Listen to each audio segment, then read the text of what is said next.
गजपति जिले में विभिन्न विभागर अधिकारी पदवी खाली पूरण हेब केबे। गजपति जिला सदर महकुमा पारलाखेमुंडी विभिन्न विभागर अधिकारी पदवी खाली रही। जिले में विकास सकाशे अधिकारी रहिबा कथा, किंतु दीर्घ दिन है विभिन्न पदवी खाली पड़ा समस्त को चकित करिछि। एपरिक विभिन्न गुरुत्वपूर्ण विभाग में अधिकारी नहांती। खेल विभाग, पर्यटन विभाग, जोगाण अधिकारी, बिहन उत्पादन अधिकारी, एग्रो अधिकारी एहिभଳି विभिन्न अधिकारी पदवी खाली रही। वर्तमान नूतन सरकार एथिप्रति दृष्टि देले जिल्लार विकास होई परिबो। लोकंक सरकार एथिप्रति दृष्टि देले जिल्लार विकास होई परिबो बोली साधारणरे मत प्रकाश पाइछि। सूर्यनारायण पटनायक सभापति गजपति जिला जिले में विभिन्न विभाग अधिकारी खाली पड़ी।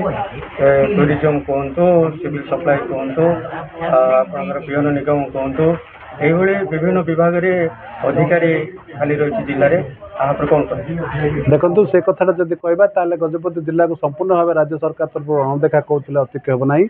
जेको आपको मरुड़ी जिला कहले अत्युक्ति हम ना। गजपति जिला को साधारणतः कर्मचारी अभाव रही है।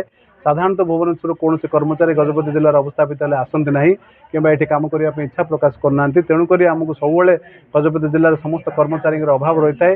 जोटा जनसाधारण कम जी अफिसर मान कार्यनियोजिता रही है हो पारना।